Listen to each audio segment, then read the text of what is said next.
오늘 우리들에게 주신 하나님 말씀 누가복음 10장 25절부터 37절까지 말씀입니다. 제가 말씀을 받들어 읽습니다. 어떤 율법 교사가 일어나 예수를 시험하여 이르되 선생님, 내가 무엇을 하여야 영생을 얻으리이까? 예수께서 이르시되 율법에 무엇이라 기록되었으면 내가 어떻게 읽느냐? 대답하여 이르되 내 마음을 다하며 목숨을 다하며 힘을 다하며 뜻을 다하여 주 너의 하나님을 사랑하고 또한 내 이웃을 내 자신같이 사랑하라 하였나이다. 예수께서 이르시되 내 대답이 옳도다. 이를 행하라. 그러면 살리라 하시니 그 사람이 자기를 옳게 보이려고 예수께 여짜오되 그러면 내 이웃인 누구니이까? 예수께서 대답하여 이르시되 어떤 사람이 예루살렘에서 여리고로 내려가다가 강도를 만나매 강도들이 그 옷을 벗기고 때려 거의 죽은 것을 버리고 갔더라. 마침 한 제상이 그 길로 내려가다가 그를 보고 피하여 지나가고 또 이와 같이 한 레위인도 그곳에 이르러 그를 보고 피하여 지나가되 어떤 사마리아 사람은 여행하는 중 거기 이르러 그를 보고 불쌍히 여겨 가까이 가서 기름과 포도주를 그 상처에 붓고 싸매고 자기 짐승에 태워 주막으로 데리고 와서 돌보아 주니라. 그 이튿날 그가 주막 주인에게 데나리온 둘을 내어주며 이르되 이 사람을 돌보아 주라. 비용이 더 들면 내가 돌아올 때에 갚으리라 하였으니 내 생각에는 이 세 사람 중에 누가 강도 만난 자의 이웃이 되겠느냐? 이르되 자비를 베푼 자니이다. 예수께서 이르시되 가서 너도 이와 같이 하라 하시니라. 아멘. 특세와 특밤 무려 2주간 이어왔습니다. 2년 동안 이어왔습니다. 2주간이라고 하는 이제 시간으로 보면 10번이지만 또 걸쳐진 2021년 마지막 한 주, 2022년 첫째 한 주, 무려 2주간 동안 이어온 특별 새벽기도회 특별한 밤이 또 계속 이 한 해 이어지는 우리의 기도의 삶이 될 수 있기를 소원합니다. 착해서 구원받는 것은 분명 아니지만 구원받은 다음에 그리스도인의 삶의 모습은 착함이어야만 합니다. 윤리적으로 착하다라고 하는 것이 구원의 기준이 된다라고 한다면 하나님의 기준을 충족시킬 사람은 단 한 사람도 없기 때문입니다. 그러나 구원받은 하나님의 백성이 된 다음에, 신분이 변한 다음에 착한 삶을 살아가야 되는 것은 우리를 구원하신 하늘 아버지 그 본성이 착함이고, 또 예수님 그것을 십자가로 또 그 공생의 삶으로 풀어내셨기 때문에 우리가 그리스도인이라는 이름을 가지고 살아갈 때 착함이라고 하는 그 모습이 보여지지 않는다면 그것은 정말 예수 제대로 믿는 것이 아니겠다라고 얘기해도 틀린 말이 아닐 것입니다. 결국 하나님의 성품으로서의 착함, 그리고 예수님의 모습으로서의 착함, 성령님의 열매로서의 착함, 양선이죠. 바로 그것은 우리 모든 그리스도인과 어울려지는 삶의 모습입니다. 그것이 바로 2022년 우리 교회의 주제, 우리 총회의 주제인 복음으로 교회를 새롭게, 복음으로 새롭게 된 교회는 착한 교회이어야 된다고 하는 겁니다. 그리고 그 교회가 착한 교회가 될 때 세상을 이롭게 하는 하나님의 그 구원의 역사를 앞장서 이뤄갈 수 있게 될 줄 믿습니다. 악착 같은 이기적인 배타적인 그런 모습, 물론 없어서는 안 될 부분이기도 합니다. 긍정적으로 보면 배타적이라고 하는 것은 오직 한 분 하나님, 마음과 힘과 뜻과 정성을 다해 사랑함에 있어서 그것은 배타적일 수밖에 없습니다. 그럼에도 불구하고 그 구원의 섭리를 펼쳐나감에 옹졸한, 좁은, 편협한 그런 의미로서의 배타적이라고 한다면 그것은 구원받은 하나님 백성으로서 말씀을 제대로 살아가지 못하는 모습이라 볼 수 있을 것입니다. 이제 성경에 기록된 예수님의 비유가 50가지 정도 되는데 오늘 선한 사마리아 사람의 비유도 그 중에 한 가지입니다. 선한 사마리아 사람의 비유는 바로 하나님의 성품으로서의 착함, 또 예수님의 모습으로서의 착함, 성령의 열매로서의 착함을 어떻게 풀어내야 되느냐 하는 그것에 대해서 우리들에게 답을 주고 있는 말씀입니다. 비유라고 하는 것은 파라볼레라는 말인데 그것은 옆에 둔다 하는 그런 뜻입니다. 그것이 직설적인 어떤 팩트냐 아니냐의 문제가 아니라 교훈을 담은 하나의 이야기인데 그것이 그냥 꾸며낸 이야기가 아니라 옆에 둔다 하는 그런 의미 그대로 비유 말씀을 두면 아 그렇구나, 오히려 이제 그 더 사실적인 이야기 가지고 설명하는 것보다 더 쉽게 와닿을 수 있는 그런 교훈을 담은 이야기가 바로 비유입니다. 오늘 말씀 보면 그 파라볼레라고 하는 의미로서도 두 가지 것이 이 사마리아 사람의 비유에 옆에 둔 주님의 말씀이라 그 의도적인 교훈의 말씀이라 생각합니다. 이 선한 사람의 비유가 시작되게 된 그 이유를 배경을 25절에서 이렇게 말씀합니다. 어떤 율법 교사가 일어나 예수를 시험하여 이르되 선생님 내가 무엇을 하여야 영생을 얻으리이까. 이 율법 교사 예수님을 시험하려고 하는 의도로서 선생님 내가 무엇을 하여야 영생을 얻으리이까. 예수님께 질문하는 것도 잘하는 것이고 질문의 주제도 얼마나 고상한 것입니까? 가장 본질적인 그 질문을 합니다. 선생님 내가 무엇을 하여 영생을 얻으리이까. 예수님을 선생님 랍비라고 부르고 그리고 또 영생에 대한 주제, 어떻게 하면 내가 부자가 되겠습니까? 어떻게 하면 내가 출세를 할 수 있겠습니까? 그 정도가 아닙니다. 서점에 가보십시오. 가장 먼저 눈앞에 보이는 그 가판대에 쫙 깔아놓은 책들이 소위 성공에 대한 얘기들입니다. 뭐 주식 투자에 대한 얘기, 뭐 부동산 투자에 대한 얘기. 일단 성공에 대한 관심을 사람들이 대부분 가지고 있는데 이 사람은 영생에 대한 질문을 가지고 예수님께 나옵니다. 문제는 무엇입니까? 율법에 무엇이라 기록되었으며 내가 어떻게 읽느냐? 대답을 정말 청산유수처럼 합니다. 내 마음을 다하며 목숨을 다하며 힘을 다하며 뜻을 다하여 주 너의 하나님을 사랑하라. 또한 내 이웃을 내 자신같이 사랑하라 하였나이다. 그런데 예수님께서 정곡을 찌르십니다. 내 대답이 옳도다. 이를 행하라. 그러면 살리라. 다 알고 있습니다. 그런데 행하지 않고 있는 겁니다. 그래서 예수님께서 전곡을 찌르시면서 내 대답이 옳도다. 이를 행하라. 그러면 살리라. 그러면 영생을 얻으리라.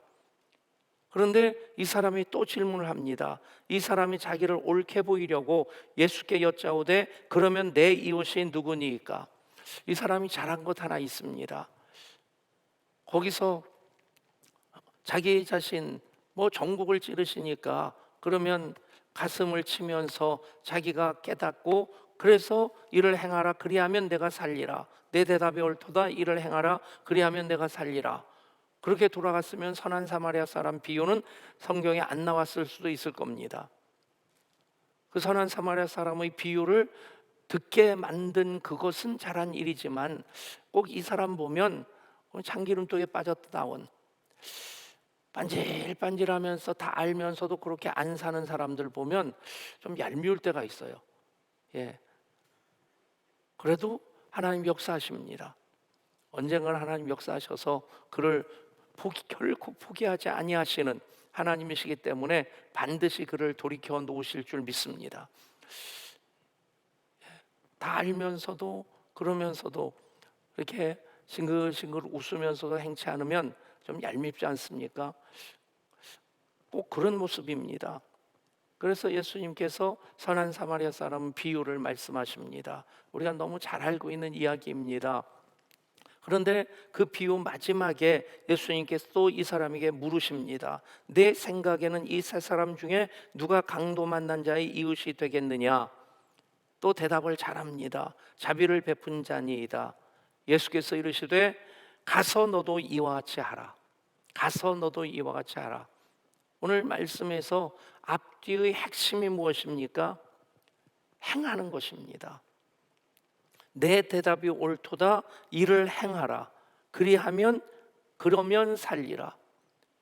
행하라는 말씀이 그 비유 전에 먼저 나오고, 그리고 행하는 것이 무엇이냐 하는 것을 설명해 주시고자 이 선한 사마리아 사람 비유를 말씀하시고 또 다시 강조해서 말씀하십니다. 가서 너도 이와 같이 하라. 그러면 됩니다. 그러면 삽니다. 그러면 영생을 얻습니다. 그것이 정말 하나님의 본질로서의 선함, 그리고 예수님의 모습으로서의 선함, 성령의 열매로서의 선함, 그것을 아는 것이 중요한 것이 아니라, 깨닫는 것이 중요한 것이 아니라 그것을 행하는 것이 중요하다 하는 것입니다. 선한 사마리아 사람 비유에 대해서 우리가 하나하나 설명하려고 한다면 다 아는 얘기입니다. 그런데 그 배경을 보면 그 당시나 지금이나, 아니 지금이 그 당시보다 훨씬 더 몇 배 더, 몇십 배 더 상황이 악화된 시대가 아닌가. 그때는 양심의 가책을 받으면 들었던 돌도 내려놨습니다. 요즘은 양심의 가책을 안 받으면, 받았어도 오히려 돌을 들어 칩니다. 뉴스를 보면서 참 가슴이 아픈 그런 뉴스. 어제도 소방관 세 사람이 화재가 진압되어서 현장에 그 잔불을 정리하려고 들어갔다가 갑자기 불길이 그렇게 커져서 5명이 잔불 정리하려고 투입됐다가 2사람은 거기서 나왔는데, 3사람은 끝내 불길에 휩싸여서 불길을 피하지 못하고 죽었죠. 19년 차인가 26년 차인가 된 그런 고참 소방사도 있고, 또 한 사람은 결혼을 앞두고 있는 소방사였고, 또 한 사람은 임용된 지 7개월인가 된 그런 새내기 소방사고. 근데 그런 일들이 계속 반복되고 있다고 하는 것, 작년 재작년에 비슷한 그 대형 물류 창고에 화재가 나가지고 재작년인가요? 수십 명이 죽기도 했는데 왜 그 일이 똑같이 반복될까? 참, 사람이 죽는 것을 정말 가슴 아파한다면 법을 개정하고 빨리 그런 일들이 반복되지 않도록 해야 되는데, 도대체 법을 만드는 국회의원들은 관심이 어디에 있는지, 건축주의 관심은 어디에 있는지 참 많이 속상합니다. 더더군다나 그 불이 났던 건물은 이제 얼마 전에, 몇 달 전인가요? 그 안에서 또 사고가 일어나서 또 몇 명 죽고 다친 그런 건물이라고 하는데, 그랬으면 깨닫고 그런 일이 반복되지 않도록 해야 될 텐데, 근데 그것도 참 가슴 아린 뉴스인데 더 어이없다 싶은 뉴스가 있었어요. 무인 문구점에 초등학교 아이들 들어와 가지고 그냥 CCTV 쳐다보면서도 싱긋 웃으면서 물건을 훔치기 시작했는데, 그것이 무려 3명이 그랬나 2명이 그랬나, 3명입니까 2명입니까? 여러분들 보면 뉴스는 안 보고 오직 성경만 보는 분들 같아요. 근데 3명? 예, 3명이 그래가지고 이 주인이 소위 요즘 문제되는 게 촉법소년 아닙니까? 그러니까 어쨌든 경찰에 신고를 했는데, 경찰에서는 이게 법으로 안 된다, 민사소송 해라. 근데 민사소송하면 이 아이들 다칠 것 같아서 부모들한테 연락하고 그냥 배상하면 그냥 없던 일로 하겠습니다. 그랬더니 이 부모들이 안 갚고 막 그러다가 이게 이제 신문에 보도가 되고 막 여론이 되고, 그러니까 600만 원 중에서 그동안 한 번 연락도 안 하고 사과 한마디도 없었다가 400만 원을 입금시켰다는 거예요. 도대체 그 부모의 생각은 무엇일까? 돈 600만 원 3명이니까 200만 원씩 갚아서 그 돈 깎는 게, 물건과 깎아서 돈 남기는 게 그 사람들의 목적일까? 아니면 아이들을 제대로 가르쳐서 그 물건 쓸어 담으면서 희죽희죽 웃는 그 아이들 제대로 가르치지 않으면 어떻게 클까요? 촉법소년이라고 10대라고 술 먹고 행패 부리면서 경찰이 출동했는데 경찰을 발걸어서 넘어뜨리고 목을 조르고 그러면서 잡아가봤자 우리 그 감옥에 안 들어간다. 그러면서 법을 우습게 하는, 시대를 우습게 하는, 양심을 깔아뭉개는 그런 사람들이 대부분은 아니지만, 그런 시대, 만약에 예수님께서 현장에서 가늠하다 잡힌 여인 다 돌로 치려고 돌 하나씩 들고 예수님께서 말씀하십니다. 너희 중에 죄 없는 자가 먼저 돌을 들어 치라. 다들 들었던 것 툴툴 떨어뜨리고 그 자리를 떠났습니다. 요즘 같으면 어떻게 할 것 같아요? 좀 상상하는 것도 끔찍하지만 예수님을 향해 돌을 던지지 않겠습니까? 여러분, 아는 것은 아는 것인데 행하지 아니하면 그 양심이, 화인 맞았다는 그 표현대로 양심의 어떤 느낌이 점점 더 약해집니다. 우리가 믿음 생활하는 것, 우리의 믿음이라고 하는 것은 아는 것도 믿음의 한 요소일 수 있지만, 믿음의 가장 중요한 요소는 행하는 것입니다. 듣고 깨달았으면 그대로 행하려고. 그렇다고 우리가 100% 완전한 사람일 수는 없지만 그러려고 몸부림하는 것이 있어야만이 우리는 조금 예수님께 더 가까이 다가갈 수 있고, 또 예수님 조금이라도 더 닮아갈 수 있지 않겠습니까?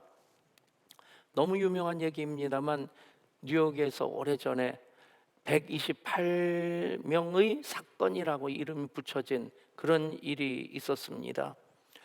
어떤 여인이 길에서 폭행을 당하면서 살려달라고 헬프미하고 소리를 지르는데, 그 외마디 비명소리, 또 도와달라고 하는 외침, 그 소리가 커지면 커질수록 열렸던 창문들이 닫혀지고, 그리고 켜졌던 불들이 하나둘 꺼졌습니다. 끝내 이 여인은 그 골목에서 폭행을 당해서 죽게 되었고, 사건을 조사하는 경찰이 다 단문 조사를 하면서 나중에 밝혀진 것이 그 비명 소리를 들은 사람이 128명이나 되었다는 겁니다. 128명이 그 도와달라고 하는, 또 외마디 비명 소리를 들었는데 아무도 움직이지 않은 겁니다. 그래도 조금 낫다고 할까? 몇 년 전에 우리나라에서 비슷한 일이 있었죠. 한 여학생이 음식점에서 나오다가 이제 미친 좀 정신 병력 있는 사람이 칼을 들고 여학생을 이렇게 다가갑니다. 그러니까 여학생이 놀라가지고 그 음식점으로 다시 들어가려고 하는데, 음식점 주인이 뒤에 칼 들고 쫓아오는 사람 보고는 문을 잠가 버렸습니다. 그 앞에서 칼을 맞고 있다가 또 그 비명소리를 듣고 그나마 몇몇의 남자들이 몽둥이를 들고 나와서 그 사람을 제압하고 이 여학생을 구해냈는데 이미 중태였죠. 그 다음에 죽었는지 그건 제가 기억이 안 납니다. 여러분, 선한 사마리아 사람의 비유의 배경이 똑같은 것 아닙니까? 여리고라고 하는 도시, 수면보다도 120몇 미터 아래에 있고, 또 예루살렘은 거의 800m 정도 높은 곳에 위치해 있습니다. 그러니까 직선거리로 따지면 한 20km 정도밖에 안 되는데 해발 고도가 1000m나 되는 그런 험한 곳.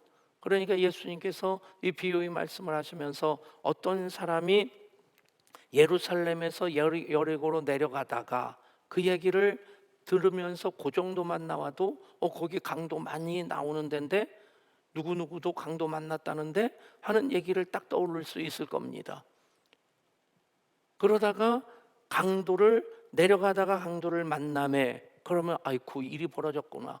파라볼레라고 하는 것이 실제 일어났던 어떤 보도되었던 사건이 아니라 자주 생활상에서 일어나는 일들을 그렇게 파라볼레라는 말처럼 옆에 두고 비유로 하시는 말씀입니다.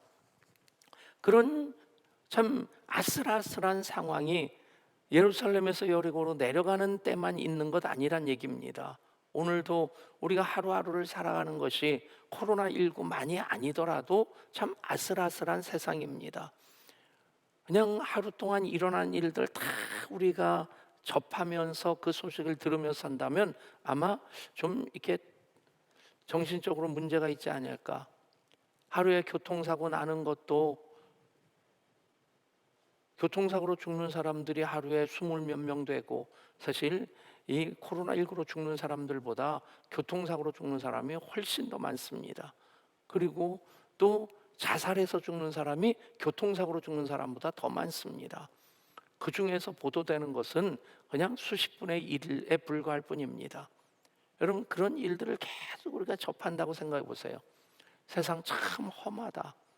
그냥 모르고 살고 있고 모른 척하고 지나가니까 그나마 살 수 있는 것이지, 이런 모든 일들이 내 곁에서 그냥 일어난다고 하면 같이 미쳐버리지 않겠나.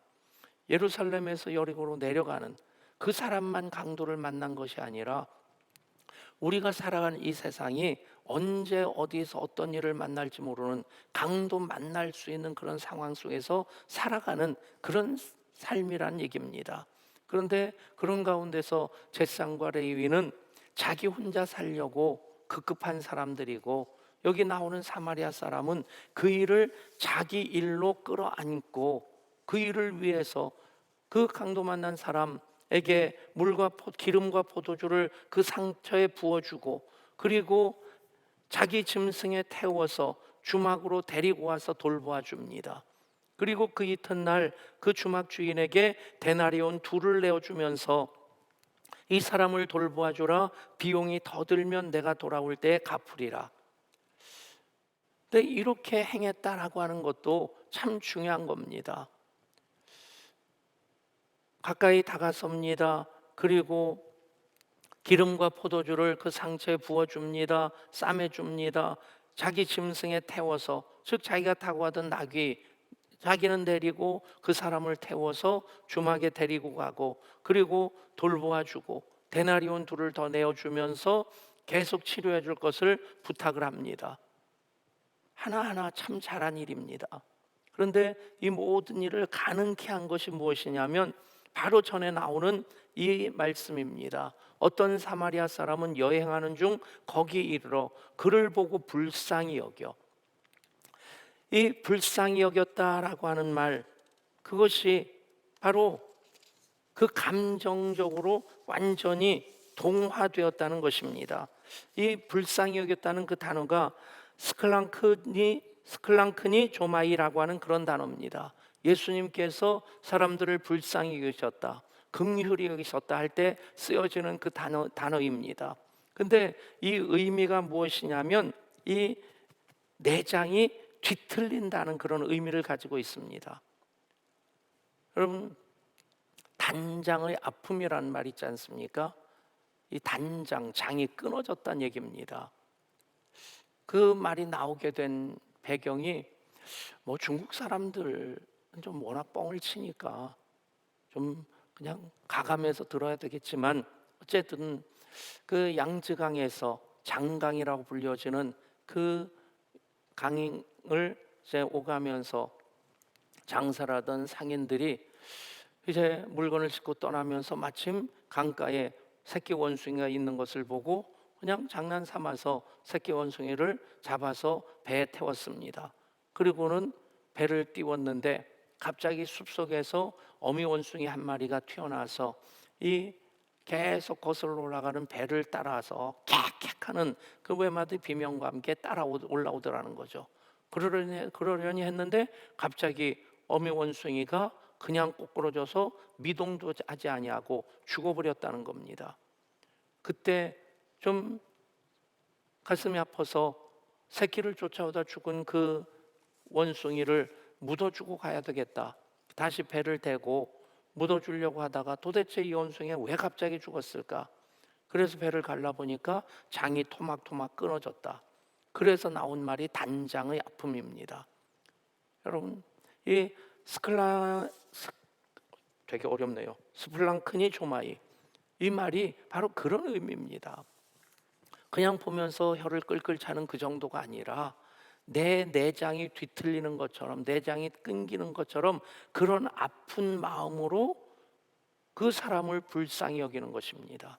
예수님이 무리를 불쌍히 여겼다, 긍휼히 여겼다 할 때 바로 이 단어를 씁니다. 바로 이 사마리아 사람은 제사장도 레위인도 가지지 않았던 그 예수님의 마음을 가지고 있었습니다. 여러분, 그 예수님의 마음으로 가까이 가고 기름과 포도주를 그 상처에 붓고 싸매고 자기 짐승에 태우고 주막에 데리고 와서 돌보아주고, 그리고 데나리온 둘을 더 내어주면서 비용이 더 들면 내가 돌아오는 길에 또 갚아주겠다. 여러분, 이 하나하나도 정말 중요한 실천인데, 근데 여기서 가장 중요한 것 한 가지를 얘기하라면 무엇이겠습니까? 불쌍히 여긴 것입니다. 불쌍히 여기는 그 마음으로부터 단 한 가지만, 가까이 가는 것 한 가지만, 아니면 기름과 포도주를 붓는 것 한 가지만 하더라도 어디까지 했느냐가 중요한 것이 아니라, 이 사마리아 사람은 진짜 모든 곳에 있어서 이 사람을 도와주는데 부족함이 없이 다 했습니다. 그런데 정말 중요한 것은 불쌍히 여기는 마음으로 행하는 것. 고향에서 절친으로 지내던 두 친구가 2차 세계대전 때 참전을 하게 됩니다. 전장에서 한 친구가 총탄을 맞아 쓰러지게 되고, 그리고 그 친구를 구하러 나가려고 하는 또 다른 친구를 이제 고참이 말립니다. 자네까지 죽어. 그러면서 만류를 하는데, 잠깐 그 지휘관이 딴 곳을 바라보는 사이에 그냥 뛰쳐나가서 그 병사를 끌어안았습니다. 그리고는 그 병사가 죽은 것을 확인하고는 다시 잠으로 돌아옵니다. 그러니까 지휘관이 막 화를 내는 겁니다. 자네까지 죽을 뻔하지 않았나? 왜 쓸데없이 개죽음을 하려고 하나? 그때 이 친구가 그 얘기를 합니다. 제가 그 친구에게 다가갔을 때 그 친구는 죽어가면서 마지막으로 이렇게 얘기를 했습니다. 나는 자네가 나에게 올 줄 알았어. 여러분, 총탄에 맞아 죽어가는 그 친구는 그냥 죽은 겁니다. 이 친구가 갔든 안 갔든 죽는다는 사실은 변하지 않습니다. 그런데 마지막 그 죽음의 순간 그 친구가 하였던 한마디 말, 나는 자네가 내게 올 줄 알았어. 여러분, 그것이 정말 중요한 것 아닙니까? 우리는 많은 걸 핑계하는데 너무 익숙합니다. 변명하는데 너무 익숙합니다. 딱 한 가지만이라도 우리 가운데 있다면 우리는 예수님 닮은 모습으로 조금이라도 살아갈 수 있지 않겠나. 착함은 구원의 전제 조건은 절대 아닙니다. 그러나 하나님의 본성이시고 예수님의 모습이시고 성령님의 열매입니다. 그렇다고 한다면 우리는 복음으로 교회를 새롭게 하는 일에 있어서, 그리고 또 세상을 이롭게 하는 일에 있어서 우리가 예수님의 마음을 가지고 느낀 것 그 하나, 깨달은 것 그 하나, 결단한 것 그 하나를 실천한다면 우리는 가서 너도 이와 같이 행하라 하시는 그 말씀 따라 살아가는 주님의 제자된 이들이라 감히 말할 수 있을 것입니다. 사마리아 사람의 비유 앞뒤 행함에 대한 말씀입니다. 내 대답이 옳도다. 이를 행하라. 그러면 살리라. 가서 너도 이와 같이 하라. 그 말씀 앞에 우리가 섰습니다. 그 말씀 앞에선 우리들에게 성령님 주시는 감동 그대로 붙잡고 얼만큼 오래 하느냐 하는 것보다 더 중요한 것, 그 감동을 멸시하지 아니하고 그것을 단 한 번이라도 행하는 것, 그것이 중요한 것입니다. 스칼랑크니, 다시 한번. 스칼랑크니 조마이라고 하는 말, 불쌍히 여기다. 이 내장이 뒤틀리는 것처럼 아파한다는 뜻입니다. 그 마음이 정말 복음으로 교회를 새롭게 하고 세상을 이롭게 함에 있어서 성령님께서 주시는 감동일 때 그것이 아주 작은 실천이라 할지라도 행함으로 연결되어진다면 우리는 이 말씀 앞에 제대로 서서 반응하면서 살아가는 주님의 자녀들이라 얘기할 수 있을 것입니다.